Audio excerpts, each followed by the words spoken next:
अस्सलामुअलैकुम। बेटा मैं अपने नेक्स्ट डिस्कशन लेक्चर के साथ स्टार्ट करने लगा हूँ। आज मैं आपसे जो पेपर डिस्कस करूँगा वो है अक्टूबर नवंबर 2021 और उसका वेरिएंट 42 बेटा, एटीपी ओ लेवल्स। बेटा स्टार्ट करता हूँ क्वेश्चन नंबर 1 से।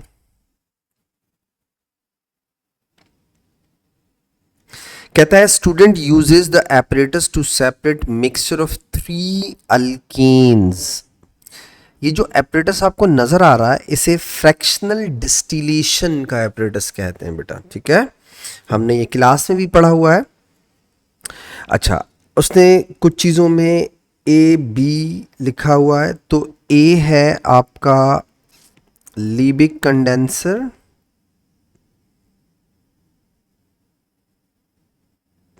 जबकि बी आपका फ्रैक्शनेटिंग कॉलम है, ठीक है।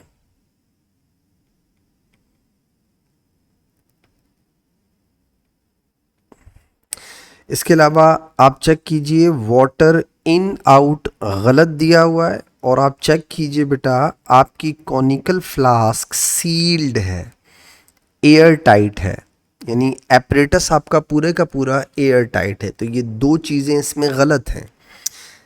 आगे देखिए, name the apparatus A and B. तो बेटा सबसे पहले तो एपरेटस ए के बारे में लिख लो, लीबिक कंडेंसर,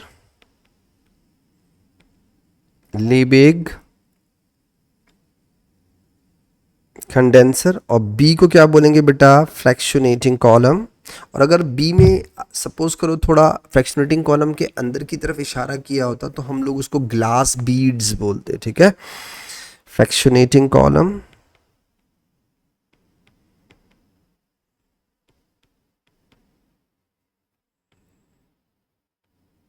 ठीक है।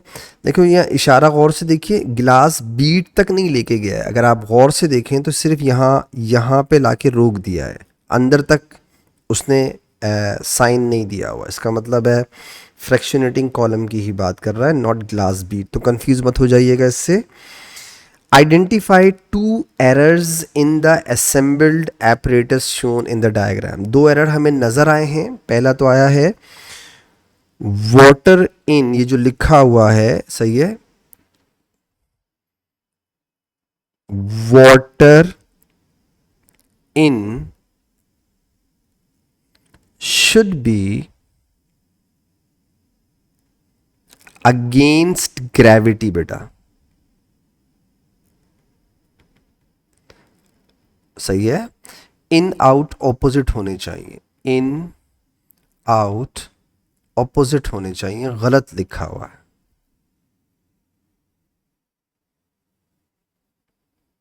ये बोलना चाह रहा हूं, ठीक है।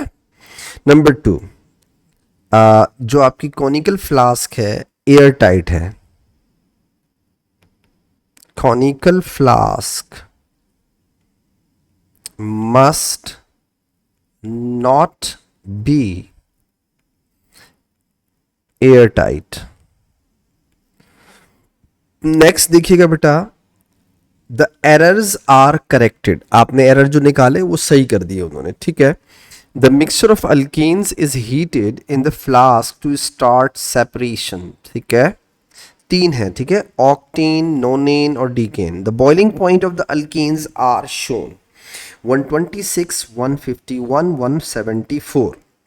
State why the flask is not heated directly with the flame of Bunsen burner। देखो बेटा अल्केन्स हाइड्रोकार्बन्स आर फ्लेमेबल होते हैं, ठीक है। ऑक्टेन लाइक अ पेट्रोल होता है ना, तो पेट्रोल को अगर आप डायरेक्ट हीट करेंगे तो क्या होगा, आग लग जाएगी। तो अल्केन्स आर फ्लेमेबल बेटा,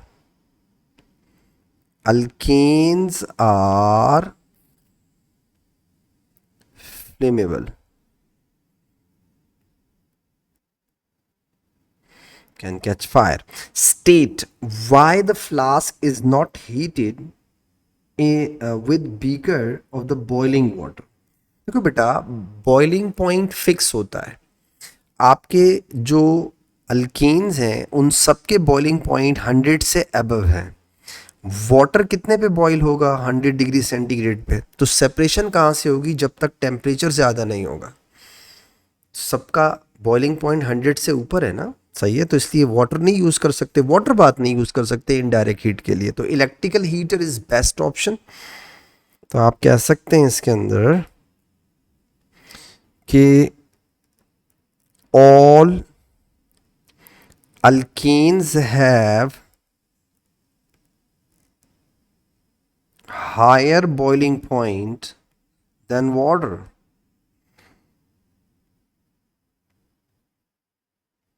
और पानी तो 100 पे आके फिक्स हो जाएगा, होगा ही नहीं कुछ। Name a piece of apparatus that is suitable to heat the flask. सबसे बेस्ट चीज तो हो गई, आप इलेक्ट्रिकल हीटर यूज कर दें यूनिफॉर्म हीट के लिए, इनडायरेक्ट हीट के लिए, ठीक है। इलेक्ट्रिकल हीटर यूज करें। Name the first alkyne collected in the conical flask. तो बेटा जिसका बॉइलिंग पॉइंट सबसे कम होगा, सबसे कम बॉइलिंग पॉइंट किसका है बेटा? ऑक्टेन का। तो जो सबसे पहले कलेक्ट होगा वो होगा ऑक्टेन,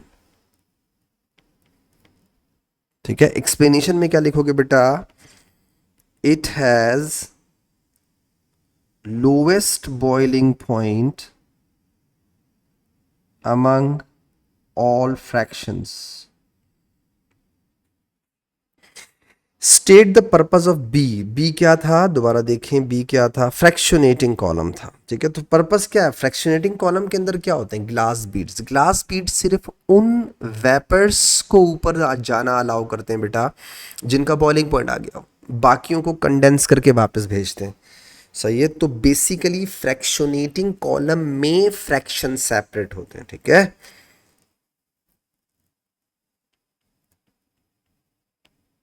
पर्पस क्या है? सेपरेशन ऑफ फ्रैक्शंस या वेपर्स ऑफ डिफरेंट लिक्विड्स, ठीक है, ये काम होता है इसका। क्वेश्चन नंबर 2 पे आते हैं बेटा।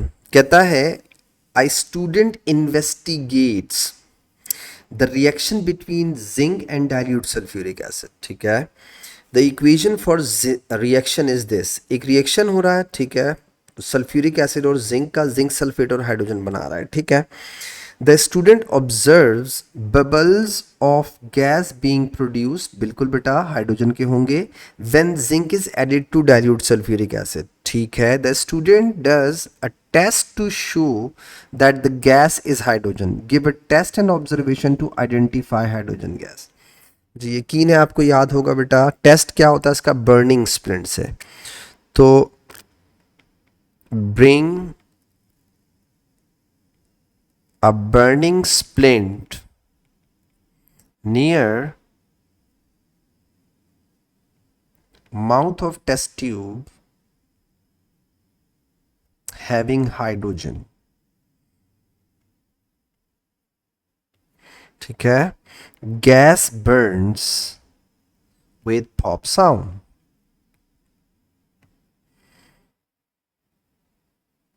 आगे देखिएगा, name one other observation the student makes when zinc is added to dilute sulphuric acid. Zinc dissolves, यही बन रहा है और तो कुछ समझ में नहीं आ रहा। जिंक डिसॉल्व्स, और जिंक ट्रांजिशन भी नहीं है तो कलर्ड सॉल्यूशन भी नहीं होगा, कुछ और लिख नहीं सकते। आगे देखिए, I student does an experiment to find out the rate of reaction changes as the temperature of the dilute sulfuric acid change। बिल्कुल सही कह रहा है। अगर आप टेम्परेचर चेंज करेंगे, जैसे सपोज करो आप चेंज में बढ़ा रहे हैं, तो होगा क्या? आपका रेट बढ़ जाएगा बेटा, रिएक्शन फास्ट होगा, ठीक है, हाइड्रोजन जल्दी प्रोड्यूस हो जाएगी। क्या बोलता है मेथड में? The student measured 100 centimetre cube of 1 mole per DM cube sulphuric acid an excess and poured this into beaker, ठीक है। places a thermometer in acid, ठीक है। उसके बाद heat the acid to required temperature, remove the heat, add a non mass of zinc to the acid, immediately stop the clock when all the zinc has reacted record. अब देखो सुनो हुआ क्या हुआ, इसने ये किया क्या है, उसने एक जाहिर बात है जो जो भी उसने एक बीकर लिया या कुछ लिया, उसने बेसिकली पहले स्टेप में क्या किया, सल्फ्यूरिक एसिड को एक ख़ास टेम्परेचर तक हीट किया। उसके बाद उसने उसमें जिंक डाला। जैसे ही जिंक डाला तो हाइड्रोजन प्रोड्यूस होगी। वो जो हाइड्रोजन प्रोड्यूस होगी उसे उसने कलेक्ट कर लिया, एक तरीका होता है। या फिर लॉस इन मास से भी कर सकते हैं रेट ऑफ रिएक्शन। तो डिफरेंट टेम्परेचर तक सल्फ्यूरिक एसिड को हीट किया और डिफरेंट टेम्परेचर पर रिएक्शन को मॉनिटर किया, स्टॉप वॉच ऑन और ऑफ करके बेटा। उसके बाद बोल रहा है stop the clock when all the zinc has reacted, ठीक है, रिकॉर्ड दिस टाइम, ठीक है। The student repeats the experiment two several times at different temperature. बहुत सारे तरीके हैं इसको फाइंड आउट करने के रेट ऑफ रिएक्शन के तरीके। All other variables likely effect the rate of reaction kept constant in this experiment. बाकी जो भी कुछ रेट को इफेक्ट कर सकता है उन सबको कांस्टेंट रखा है। तो बेसिकली कर क्या रहा है, अगर आप इस पूरे एक्सपेरिमेंट को पढ़ें तो आपको समझ में ये आती है कि वो शख्स, वो बच्चा, वो स्टूडेंट टेम्परेचर और रेट का इफेक्ट चेक कर रहा है बस, कि अगर डिफरेंट टेम्परेचर किए जाएं तो रेट पे क्या फ़र्क पड़ता है बस, ठीक है। ये हमारा मेन पर्पस है। अब आगे देखिएगा, अब वो इसमें कह रहा है कि जिंक डिज़ोल्व होने में कितना टाइम ले रहा है। हालांकि अजीब बात है, जिंक तो डिज़ोल्व होगा या सॉल्युबल हो जाएगा तो उसका नज़र आने का बड़ा मसला है ना, गैस कलेक्शन ज़्यादा अच्छा है या लॉस इन मास ज़्यादा अच्छा है। वो कह रहा है उस वक्त तक टाइम नोट करो जब तक जिंक पूरे का पूरा रिएक्ट ना कर जाए, डिज़ोल्व ना हो जाए। ओके, मर्जी तुम्हारी। आ गया, the results are shown in the table, ठीक है। एक्सपेरिमेंट 1 2 3 4 5, टेम्परेचर दिया हुआ है और रिएक्शन टाइम दिया, मतलब ये काम की बात आ गई ना। आपने टेम्परेचर दिया हुआ है, आपने टेम्परेचर दिया हुआ है और रिएक्शन टाइम आया हुआ है आपके पास, हो गया, रेट निकल आएगा। अब देखो आप टेम्परेचर बढ़ाते जा रहे हैं, बिल्कुल सही कर रहे हैं, और जो टाइम है वो कम होता जा रहा है, ठीक है, सिवाय इसके। इसमें मुझे गड़बड़ लग रही है बस, ये देखो ये कम हुआ, ये और कम हुआ और ये बढ़ गया, तो इसका मतलब इसमें गड़बड़ है, एनॉमलस हो सकता है, ठीक है, और बाकी सब तो कम हो रहे हैं। State which experiment has an anomalous reaction time, आ गया ना। एक्सपेरिमेंट 4, ये देखो अजीब सा है, ऊपर से टेम्परेचर बढ़ाओगे तो रेट ऑफ रिएक्शन फास्ट होगा ना, तो रिएक्शन टाइम तो कम होगा, जल्दी रिएक्शन हो जाएगा। ये 90 कहाँ से आ गया। Suggest what the student should do to check if the reaction time in B1 is anomalous, यानी एक्सपेरिमेंट 4 के बारे में बोल रहा है। आपको क्या, आप कंफर्म कैसे करेंगे। अब मैं आपसे पूछूं यार चलो ठीक है ये एनॉमलस है, अब कंफर्म कैसे करोगे। रिपीट द एक्सपेरिमेंट 4, रिपीट कर दो the experiment 4 at 60 degree centigrade, दोबारा से करो उसको 60 degree centigrade. Which state which experiment has greatest rate of reaction, जिसका रिएक्शन टाइम सबसे कम होगा वो ग्रेटेस्ट होगा। तो 2 सेकेंड्स में हो रहा है ये, 2 सेकेंड्स, सबसे फास्ट रिएक्शन हो गया। Reaction 5, describe how the rate of this reaction changes as the temperature of dilute sulphuric acid increases. Temperature बढ़ाओगे तो क्या फर्क पड़ रहा है रेट पे, रेट इंक्रीज हो रहा है, तो आप लिखेंगे rate increases with increase in temperature। 1 mark का सवाल है, अगर ये 3 मार्क्स का होता तो हम पूरी पूरी बातें लिखते। टेम्परेचर इंक्रीज करने से एवरेज काइनेटिक एनर्जी बढ़ती है, इफेक्टिव या सक्सेसिव कोलिजन इंक्रीज होते हैं, रेट बढ़ता है, बस उसने सिर्फ डिस्क्राइब 1 मार्क का दिया। Another student does the reaction at 90 degree centigrade. देखो 70 डिग्री सेंटीग्रेड पे जब आप रिएक्शन करवा रहे हैं तो 2 सेकंड लग रहे हैं, 2 सेकंड्स। सोचो अगर आप 90 डिग्री सेंटीग्रेड पे कराओगे तो सेकंड्स तो फिर आप काउंट ही नहीं कर पाएंगे। आगे देखो क्या बोलता है, suggest why it is difficult to measure accurate rate of reaction at 90 degree centigrade. क्यों डिफिकल्ट है? पॉसिबल नहीं है। 90 का मतलब हो गया 2 सेकंड से भी कम लगेगा टाइम, रेट रिएक्शन टाइम। तो 2 सेकंड से कम कैसे कैलकुलेट करेगा? नहीं कर सकेगा ना। So it's difficult to calculate, it is difficult to calculate या to measure time as it is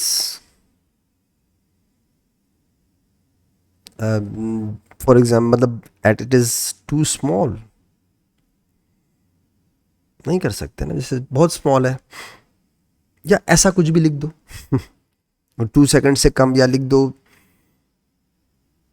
we cannot measure time less than 1 second, उससे तो कम ही होगा। Suggest 2 variables other than the temperature of the dilute sulfuric acid or the mass of the zinc that affect rate of reaction। mass और temperature को छोड़ के बाकी और 2 factor बताओ जो रेट को इफेक्ट कर सकते हैं, जिन्हें कंट्रोल करना ज़रूरी होगा। तो बेटा अगर आप इसके अलावा, तो सबसे पहले जिंक का सरफेस एरिया, सरफेस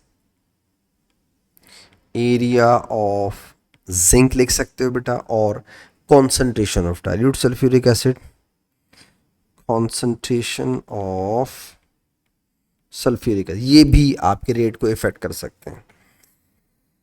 हो गया। क्वेश्चन नंबर 3 पे आ जाइए बेटा। A student is provided with 3 unlabeled bottles which each contain a solution. The student knows the bottle contains hydrochloric acid HCl, aluminium sulfate Al2SO4 taken thrice, और zinc sulfate that ZnSO4। ठीक है। The student is provided with dilute nitric acid, nitric acid है आपके पास, acidification के लिए use होता है। Silver nitrate, halides को चेक करने के लिए यूज होता है। एक्वस अमोनिया, एक्वस अमोनिया होता है आइंस को चेक करने के लिए। ठीक है। अच्छा, बट नो अदर केमिकल्स और इंडिकेटर्स, कुछ और नहीं यूज करना भाई, यही यूज करना है। For each of the 3 unlabelled bottle describe test to give observation to identify the contents of the bottles. You must describe test, give positive results to identify the contents of each bottle. It must be clear in your answer which solution identify positive test chemical test। अब आपके पास मसला ये है कि आपके पास चीजें यही दी गई हैं, क्या है? तो नाइट्रिक एसिड है बट नो अदर केमिकल्स और indicator.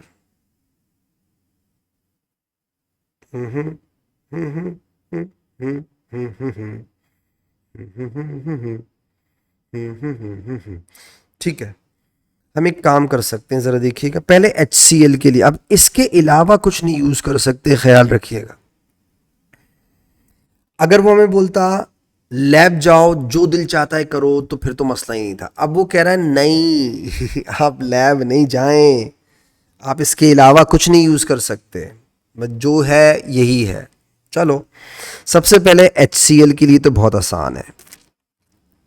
How would you find the HCl in those 3 bottles? तो आप लिखेंगे add aqueous silver nitrate,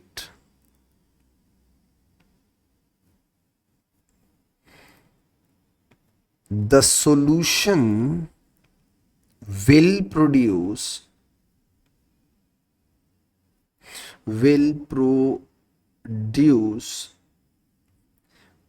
white PP T of white PPT of silver chloride। ठीक है, हमने डिस्क्राइब कर दिया। अच्छा, सिल्वर नाइट्रेट से HCl हो गया। अब आते हैं हम लोग जिंक सल्फेट पे। जिंक सल्फेट की बॉटल कैसे पहचानेंगे? अब इसमें जिंक है आपके पास और आपके पास अमोनिया भी है, एक्वस अमोनिया। तो अगर आप फ्यू ड्रॉप्स एक्वस अमोनिया के डालेंगे तो व्हाइट पीपीटी देगा जिंक आयन, और अगर आप एक्सेस एक्वस अमोनिया डालेंगे तो वो white precipitate of zinc ion dissolve हो जाएंगे। ठीक है, तो मैं वही चीज लिख रहा हूं, यानी टेस्ट फॉर जिंक आयन लिख रहा हूं इसके अंदर। तो जिस बॉटल में जिंक सल्फेट होगा वहां जिंक आयन भी होगा ना। तो मैं लिख रहा हूं add aqueous ammonia few drops, white PPT will produce then add excess aqueous ammonia, white PPT soluble, giving colorless solution। इसका मतलब है जिंक आयन कंफर्म हो जाएगा। ठीक है, अब आते हैं एल्यूमिनियम सल्फेट पे बेटा। एल्यूमिनियम सल्फेट पे आता हूं। एल्यूमिनियम सल्फेट के अंदर बेटा एल्यूमिनियम आयन होंगे। ठीक है, हमने शुरू में ही देख लिया था कि एक क्लोराइड आयन है, एक एल्यूमिनियम आयन है और एक सल्फेट और जिंक आयन है। ठीक है, तो एल्यूमिनियम सल्फेट का टेस्ट हम वापस, हमारे पास और कुछ ऑप्शन ही नहीं है ना, उसने कहा है इन केमिकल के अलावा कुछ नहीं यूज़ कर सकते, फिक्स कर दिया हमें। तो यानी थोड़ा ट्रिकी बना दिया, क्वेश्चन सिंपल है, ज़रा ट्रिकी कर दिया कि इन केमिकल्स के अलावा यूज़ नहीं कर सकते आप। तो एल्यूमिनियम के लिए आप क्या लिखेंगे बेटा? Add aqueous ammonia, sodium hydroxide तो है ही नहीं भाई। Add aqueous ammonia few drops white PPT will produce, then add excess aqueous ammonia, white PPT will remains insoluble। अब आपको पूरी बात समझ में आ गई? आपने इन 3 केमिकल्स के अलावा कुछ नहीं यूज करना, बस यही 3 यूज करने हैं, और आपने इन तीनों बॉटल्स को अलग करना है। तो जिसमें व्हाइट पीपीटी बने सिल्वर नाइट्रेट डालने से, अच्छा ये जो अब कोई बच्चा बोल रहा होगा सर आपने ये डाइल्यूट नाइट्रिक एसिड तो यूज ही नहीं किया, जरूरी नहीं है, बट ये एड एक्वस सिल्वर नाइट्रेट लिखा हुआ है ना, तो एड यहाँ शुरू में लिख दें आप acidify with dilute nitric acid, हो जाएगा यूज। ठीक है, तो एसिडिफिकेशन, ये सिर्फ एसिडिफिकेशन के लिए नाइट्रिक एसिड, याद रखिएगा। बाकी सिल्वर नाइट्रेट और एक्वस अमोनिया। तो उसने कहा कि क्लोराइड पहचानो, एल्यूमिनियम पहचानो और जिंक पहचानो, मगर आपको लेबोरेटरी नहीं दे दी, बल्कि आपसे कहा कि ये 3 केमिकल यूज कर सकते हो और कोई केमिकल यूज नहीं कर सकते, तो आप इसके अलावा और कुछ नहीं लिख सकते। समझ में आ रही बात? तो मुझे यकीन है आपको बात समझ में आ गई होगी। नेक्स्ट देखिएगा बेटा, क्वेश्चन नंबर 4 पे आता हूं बेटा। A solid mixture contains iron 2 sulfate and sand। ठीक है, A student determines the percentage by mass of iron 2 sulfate in this mixture, ठीक है. The student measured the mass of the empty beaker, ठीक है. The student adds sample of mixture to the beaker and then measure the mass of the beaker mixture, ठीक है. तो mass of beaker और mass of beaker plus mixture, calculate the mass of mixture used. तो minus कर दो, answer आ जाएगा. ये होगा 55.96 माइनस 36.02, 19.94 है बेटा. ये 19.94 आ गया. The student adds water to the mixture in the beaker, ठीक है. Iron 2 sulphate dissolve in water, ठीक है. The sand does not react with और डिजोल्व विद वाटर, ठीक है. ये सैंड देखो ऊपर रह जाएगी और नीचे जो है वो आयरन 2 आ जाएगा, ठीक कह रहा है, क्योंकि आयरन टू सल्फेट जो है वो पानी में सॉल्युबल होता है. The sand is separated from the aqueous iron 2 sulphate by filtration, ठीक है. Suggest how the student make sure that no iron sulphate remain on the filter paper. तो बेटा wash the filter paper with water, थोड़ा सा पानी और डाल दो, वो मेक श्योर हो जाएगा. Wash filter paper with some more water. आगे देखो क्या बोलता है. Aqueous iron 2 sulfate is transferred from conical flask into the conical volumetric flask, ठीक है. अब ये जो आपके पास आया था, आपने इसे ट्रांसफर कर दिया किसमें बेटा, वॉल्यूमेट्रिक फ्लास्क के अंदर, ठीक है. आई होप ये वॉल्यूमेट्रिक फ्लास्क के अंदर ट्रांसफर कर दिया आपने इसको. क्या बोलता है, suggest how the student should make sure that all the aqueous iron 2 sulphate transferred from the conical flask to the volumetric. देखो बेटा, जब आप इस आयरन सल्फेट के सॉल्यूशन को इस कॉनिकल फ्लास्क में ट्रांसफर करेंगे तो डेफिनेटली आप एक फिल्टर फनल लगाएंगे और ट्रांसफर करेंगे. तो कुछ सॉल्यूशन इसकी वॉल के साथ स्टिक रहेगा, चिपका रहेगा. वो कह रहा है मेक श्योर करो कि सबका सब आयरन 2 सल्फेट चला गया. तो आप इसे रिंस करें 2 दफा और पानी डाल दें इसमें, दैट्स इट. तो वही चीज पूछ रहा है आपसे कि मेक श्योर कैसे करेंगे. रिंस द फ्लास्क, क्योंकि दोनों ही फ्लास्क है ना तो मैं पूरा नाम लिखूं. Rinse the conical flask with distilled water twice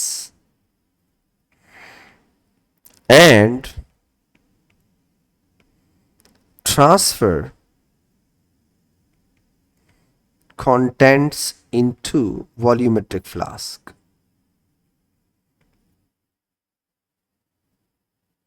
हो गया. The solution in the volumetric flask is made up to 500 centimetre cube solution R. Okay, यानी आपने उसको डाइल्यूट कर दिया 500 सेंटीमीटर क्यूब की वॉल्यूमेट्रिक फ्लास्क के अंदर. The student use a pipette together with another piece of apparatus to place 20 centimeter cube of R into conical flask, ठीक है. Name the other piece of apparatus that is used with pipette. वो उसका safety के लिए होता है, pipette filler कहते हैं. मैं आपको पहले ही बताया था रबर का होता है, जिससे आप प्रेस करते हैं तो वैक्यूम क्रिएट करता है और जैसे आप उसे छोड़ते हैं तो वो सॉल्यूशन उसमें सक कर लेता है. तो उसे बोलते हैं पिपेट फिलर. आगे देखिएगा. The student adds excess dilute sulphuric acid in the conical flask, acidification के लिए, ठीक है. एसिडिफिकेशन मीडियम प्रोवाइड करने के लिए. सॉल्यूशन टी 0.02 मोल per DM cube potassium manganate. ओ, रिडॉक्स टाइटेशन की तरफ ले गया. अब आप देखो आयरन 2 आयन भी है, KMnO4 भी है. तो KMnO4 क्या है, ऑक्सीडाइजिंग एजेंट. आयरन 2 को क्या कर देगा, ऑक्सीडाइज, आयरन 3 में भेज देगा, दैट्स इट. आगे तो रिडॉक्स टाइटेशन है पूरी. The student fill the burette with T यानी KMnO4, run into the conical flask until the end point is reach. Redox titration के अंदर हम लोग इंडिकेटर यूज़ नहीं करते, ठीक है।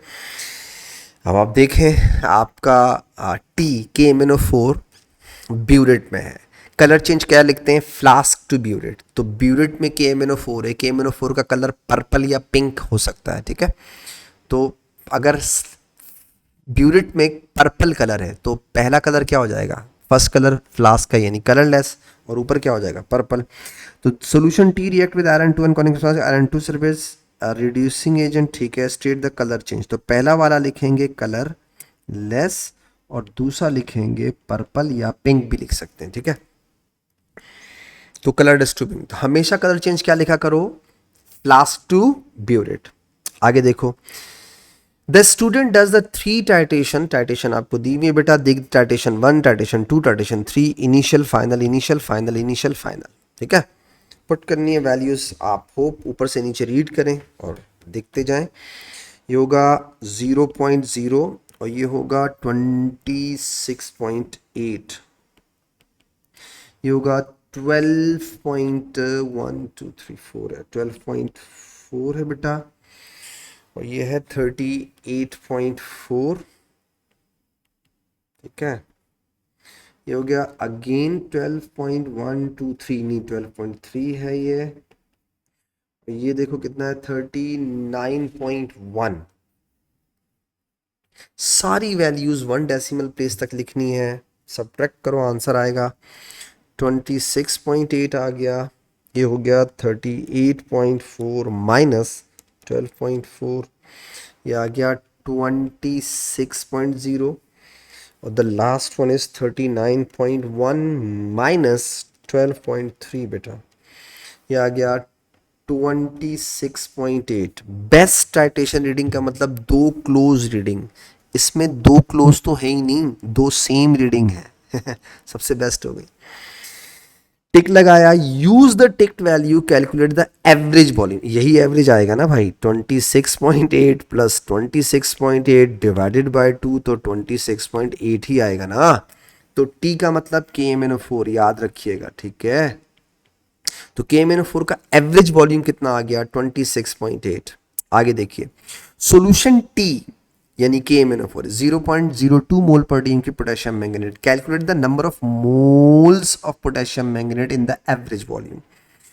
कॉन्सेंट्रेशन दी हुई है 0.02, एवरेज वॉल्यूम है 0.0268, यही है ना 268, यस DM क्यूब, मोल्स पूछ रहा है।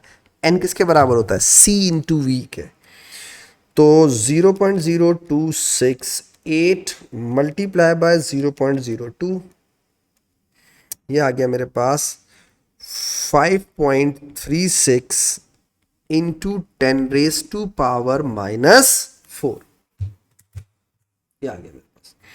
आगे आए, 1 mole of potassium manganate react with 5 moles of the iron sulphate, calculate the number of moles in 20 centimetre की। रेशो दे दिया, कभी कभी रेशो दे देता है, कभी कभी इक्वेशन देता है।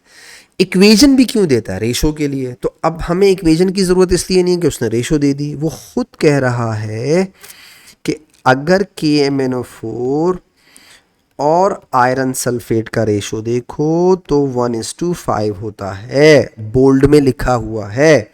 अब वो पूछ रहा है आयरन सल्फेट के मोल्स बताओ, तो बेटा 1:5, तो 5.36 into 10⁻⁻⁴ gives you the x, क्या होगा, मल्टीप्लाई बाय 5, ये आ गया 2.68 10⁻⁻3, 2.68 इंटू 10⁻⁻3।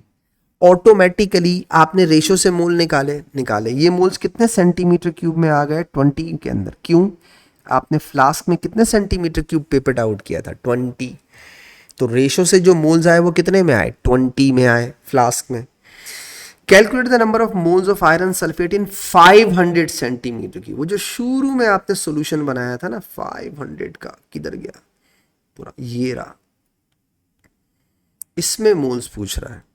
सिंपल रेशो से सॉल्व हो जाएगा, ये देखो बेटा भाई 20 सेंटीमीटर क्यूब में मोल्स हैं 2.68 10⁻⁻3, भाईजान 500 में कितने होंगे, x क्रॉस मल्टीप्लाई करो answer, multiply by 500 divided by 20, 0.067, 0.067. Calculate the mass of iron sulfate in 500 centimeter cube. कितना मास आएगा? मॉलिक्यूलर मास दिया हुआ है, चाहो तो रेशो से कर लो, इतना मास 1 मोल, इतने मोल x मास, या फिर फॉर्मूला से कर लो, moles is equal to mass upon molecular mass. Mass बराबर हो जाएगा moles into molecular mass. Moles है 0.067, मॉलिक्यूलर मास है 152। 152, ये आ गया 10.184। 184, ये आ गया वो मास ऑफ आयरन सल्फेट जो आपने मिक्सचर में से सेपरेट करके सॉल्यूशन में बना लिया था, याद है? ये वो है। अब आपसे बोल रहा है use your answer A and J, percentage बताओ। तो 10.184 into 100 divided by total, total A में लिखा हुआ है, ज़रा देखिएगा पार्ट ए में कितना मास आपने निकाला था। ये रहा पार्ट ए, तो ये कितना हो गया बेटा? 19.494। निकाल लो परसेंटेज, मिक्सर का टोटल मास था 19.94, तो बेटा मल्टीप्लाई बाय 100 डिवाइडेड बाय 19.94, 51.07, 51.07 है ना, 51.07। तो अगर मैं इसे ज़रा तमीज़ के दायरे में लिखूं तो 51.1% आ जाएगा आंसर। ठीक है, आगे देखिए बेटा, क्वेश्चन नंबर 5 देखिएगा। कह रहा है a solid S contains 2 cations 1 A9. पहले बता दिया, याद रखिएगा। Complete the table, name any gases form. ठीक है, उसके बाद बोल रहा है, देखें ए में, देखें S dissolve in water the solution divided into 3 parts A B C और D. A coloured solution forms. Coloured solution किस कंपाउंड के होते हैं? ट्रांजिशन के। तो आप लिखेंगे बेटा solid S is compound of transition metal. आगे देखिए, कॉपर 2+ आयन है और किससे टेस्ट चेक कर रहे हो? एक्वस अमोनिया से। और उसके बाद एक्सेस एक्वस अमोनिया डाल रहे हो और कॉपर आयन है। बेटा आपको याद होगा कि copper aqueous ammonia few drop के साथ ब्लू पीपीटी और एक्सेस में सॉल्युबल हो जाता है, तो वो लिख दो। जैसे फॉर एग्जाम्पल यहां मैं लिखूंगा ब्लू पीपीटी और एक्सेस में मैं लिखूंगा PPT soluble giving dark blue solution. याद है ना, जब भी कोई पीपीटी डिसॉल्व हो रहा हो तो डिसॉल्व होने के बाद सॉल्यूशन का कलर भी लिखा करो। आगे आ जाओ, उसके बाद to the portion of solution A aqueous sodium hydroxide until a change, और उसके बाद एक्सेस एक्वस सोडियम हाइड्रोक्साइड। उल्टा कर दिया। वैसे पहले हम लोग सोडियम हाइड्रोक्साइड के साथ चेक करते हैं, फिर हम लोग अमोनिया के साथ करते हैं। इसने पहले क्या कर दिया? अमोनिया के साथ चेक किया, बाद में थोड़ा सा चेंज चाह रहा होगा बच्चों को, थोड़ा इधर उधर कर दूं, खैर कोई बात नहीं। एक्वस सोडियम हाइड्रोक्साइड के साथ ब्लू पीपीटी देता है कॉपर 2+ आयन, और बेटा पीपीटी इनसॉल्युबल होते हैं। पीपीटी इनसॉल्युबल हो गया। आगे आ जाए, दूसरा कैटाइन है ammonium ion. The mixture from C is warm and the gas form is tested with the damp red litmus paper. तो बेटा अमोनिया गैस बनेगी, जाहिर बात है सोडियम हाइड्रोक्साइड आप डाल चुके हैं पहले से ही, तो अमोनिया गैस इवॉल्व्ड। उसने खुद लिखा है शुरू में, name the gases. Ammonia gas evolved which turns moist red litmus blue. हो गया. सल्फेट का टेस्ट लिखना है. व्हाइट प्रेसिपिटेट आ रहे हैं तो उसका टेस्ट लिखना है, पूरा टेस्ट लिखना पड़ेगा. acidify with dilute nitric acid, then add aqueous barium nitrate. भी यार कहाँ चला गया मैं.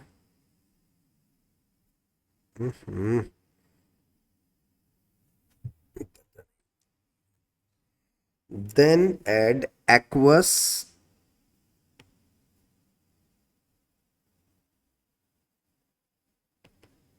barium nitrate.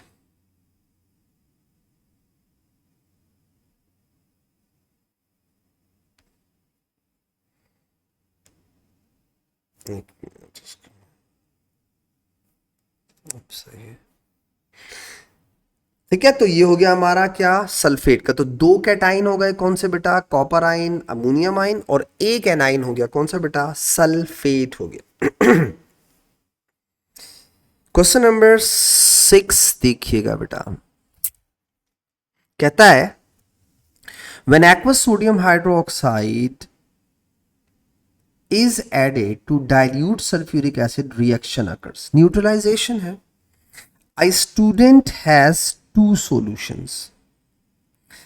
W is 2 mole per dm cube sodium hydroxide और X is H2SO4 of unknown concentration. W sodium hydroxide है जिसकी कॉन्सेंट्रेशन आपको पता है. सल्फ्यूरिक एसिड X कह रहा है जिसकी कॉन्सेंट्रेशन हमें नहीं पता. कहता है the student determine the concentration of x, यानी हम लोग को एक कॉन्सेंट्रेशन पता है और एक हम निकालेंगे. तो टेक्निक को क्या कहते हैं, टाइट्रेशन. आगे देखें क्या बोलता है. The student transfer 20 centimetre cube of W into the beaker. Okay, एक बीकर है, आपने उस बीकर में सोडियम हाइड्रोक्साइड डाला है. कितना डाला है, 20 सेंटीमीटर. ये बोल रहा है मेजर द टेम्परेचर. ओ, थर्मोमेट्रिक टाइट्रेशन. टाइट्रेशन है बट कौन सी है, थर्मोमेट्रिक टाइट्रेशन. देखो आपको याद है मैंने आपसे कहा था कि बेटा टाइट्रेशंस 4 तरह की हो सकती हैं. Simple titration, redox titration, thermometric titration, pH titration. ये थर्मोमेट्रिक है. कैसे पता चला, उसने टेम्परेचर की बात कर दी ना. आगे देखो क्या बोलता है. Add 5 centimetre cube X to W, यानी ब्यूरेट लिया होगा उसने, उसमें डाला है सल्फ्यूरिक एसिड और 5 सेंटीमीटर क्यूब सल्फ्यूरिक एसिड डाल रहा होगा और टेम्परेचर राइज चेक कर रहा होगा क्योंकि all neutralisation reactions are exothermic. तो हम पहले भी कर चुके हैं ये सब चीजें.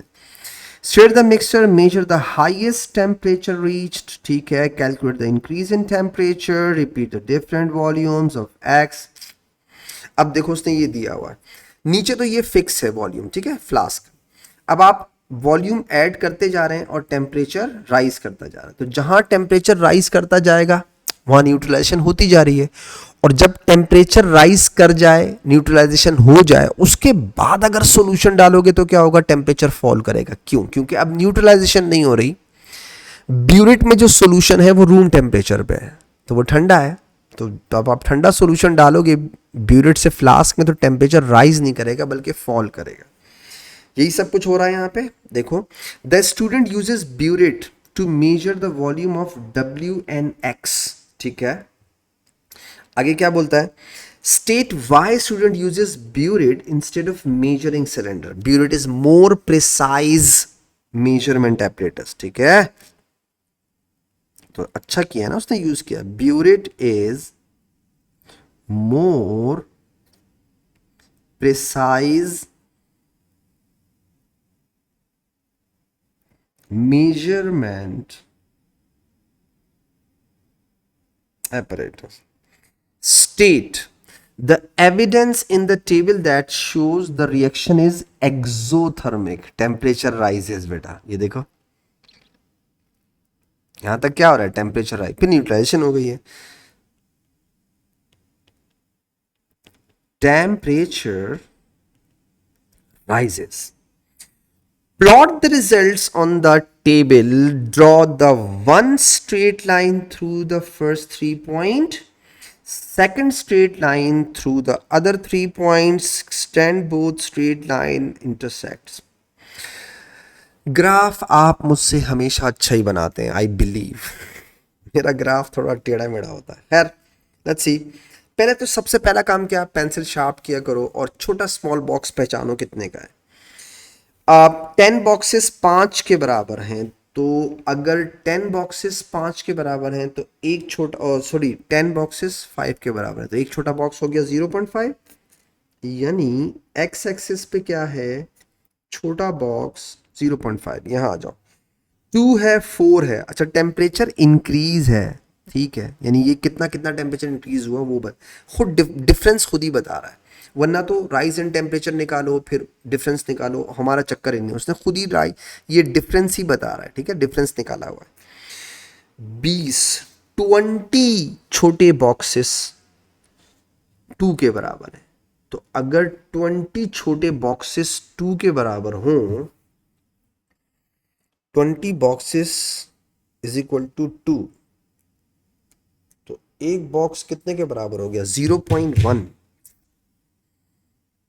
0.1 के बराबर है एक बॉक्स। अब देखो जरा जल्दी हो जाएगा काम, फटाफट चेक करो, साथ दीजिएगा मेरा भी, कुछ गड़बड़ हो जाए तो बताइएगा। 5 पे है 2.7, ये है 5 और ये है 5 और 2.7, तो ये 2.5 2.6 2.7 हो गया।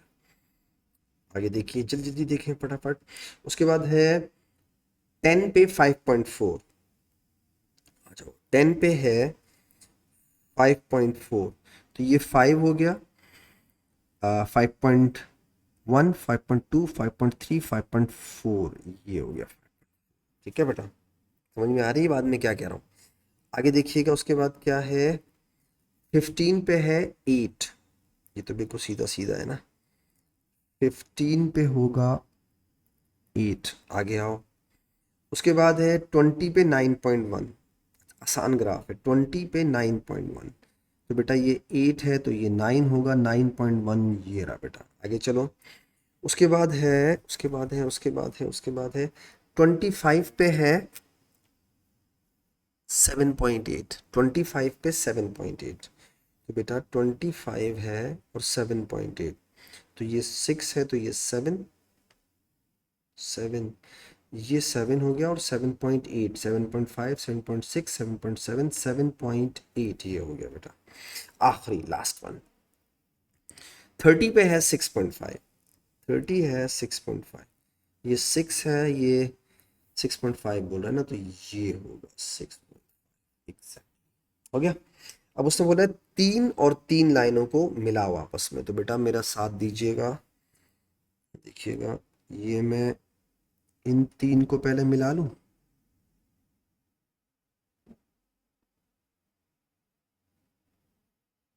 आई थिंक मैंने सही कर दिया, और फिर मैं इन 3 को साथ मिला देता हूँ, ठीक है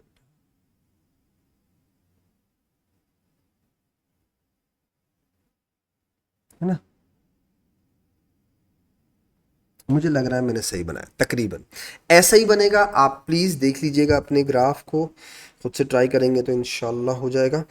आगे देखिएगा, determine the volume of x that is produce a temperature increase of 5.6, 5.6, ये हो गया 5, 5.1 5.2 5 5, ये 5 है, ठीक है, 5.1 5.2 5.3 5.4 5.5 5.6, जरा देखिए 5.6 ये हुआ बेटा, इससे एक लाइन नीचे लेके आओ, ये आ गई, ठीक है, तो ये है 5.6 और ये 10 पॉइंट, अब बाबू, हाँ भाई 10, एक बॉक्स है 0.5 का ना, तो ये हो जाएगा 10.5, ठीक है, ये होगा 10.5, तो ये आ गया तुम्हारे पास 10.5। उसके बाद है डिटरमाइन द टेम्परेचर इंक्रीज, उल्टा कर रहा है, when 12.5 centimetre cube excess added. ओए होए, कितना 12.5, पहले 12.5 देखो है किधर, तो 12.5 ये होगा ना बिल्कुल बीच में सेंटर में। तो अब मैं ज़रा इसको किसी और लाइन से बना लूँ, ये होगा 12.5 बेटा। अरे यार एक मिनट बेटा, मैं 12.5 से एक लाइन ऊपर खींचूं, ये देखिए सही है, तो ये इधर मिल रहा है कहीं, देखिएगा ये कुछ ऐसा है ना, तो ये हो गया 6.5, 6.6 हो गया, ठीक है, तो ये हो जाएगा 6.6। अच्छा, मैं हो सकता है मेरा ग्राफ थोड़ा टेढ़ा मेढ़ा हो, थोड़ा ख़राब हो, बट मैं जो आपको मेथड बता रहा हूँ ना, वो आप उस पर फोकस कीजिएगा बस, ठीक है। तो मैंने आपको बताया काम कैसे करते हैं वो देख लीजिएगा, हो गया। Use your graph, determine the minimum volume of x that react with all NaOH। तो वो जहाँ इंटरसेक्टिंग पॉइंट है वो होगा मिनिमम वॉल्यूम, ये रहा। दोबारा देखिएगा, मैंने कहा ना बस आप फोकस रखिएगा इस पे कि काम कैसे करना है बस। अभी देखो ये सही लाइन नहीं बन रही ना, क्या करूं,